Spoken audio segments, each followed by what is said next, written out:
ভালোবাসি কথাটা খুব সাধারণ একটা শব্দ হলেও এটা বলার সময় বুকের ভিতর অনেক কিছু জড়িয়ে থাকে। আমি চাই বলি, কিন্তু কেমন যেন গলার স্বরটা আটকে যায়। তাকে দেখলেই হৃদয় কাঁপে, চোখের ভাষা অনেক কিছু বলে দেয়, কিন্তু মুখে বলতে পারি না ভালোবাসি। হয়তো ভয় পাই, যদি সে ভুল বুঝে। ভালোবাসা শুধু বলার বিষয় না, তা অনুভবের বিষয়।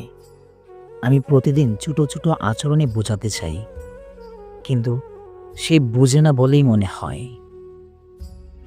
শুধু একটি শব্দ ভালোবাসি বললেই যদি সব বলা হয়ে যেত, তাহলে অনুভবের গভীরতা কোথায় থাকতো? তাই হয়তো চুপ থাকাটাই বলার এক ধরনের উপায়। ভয় পাই, যদি আমি বলি আর সে না মেনে নেয়, তাহলে তো এই সুন্দর সম্পর্কটাই হারিয়ে যাবে।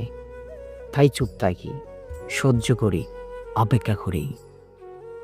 অনেকবার ভাবি আজ বলে দেব, সে সামনে এলে সব ভুলে যাই।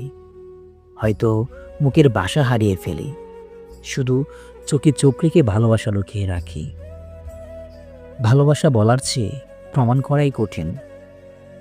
আমি প্রতিটি কথায়, প্রতিটি ব্যবহারে তাকে বোঝানোর চেষ্টা করি, কিন্তু সে কি বুঝে? যখন একা থাকি, তখন আয়নায় তাকিয়ে নিজের মনকে বলি ভালোবাসি তাকে, কিন্তু যখন সে পাশে থাকে, তখন কোনো শব্দ মুখে আসে না। আমার ভালোবাসা হয়তো অন্যদের মতো শব্দে প্রকাশ পায় না, কিন্তু অনুভবে তা গভীর, নিঃশব্দে অনেক কিছুই বলে দেয়। শেষ পর্যন্ত হয়তো তাকে বলা হবে না এই কথাটি, কিন্তু সে যদি একদিন আমার চোখের দিকে ভালো করে তাকায়, তাহলে ঠিকই বুঝবে আমি তাকে কতটা ভালোবাসি।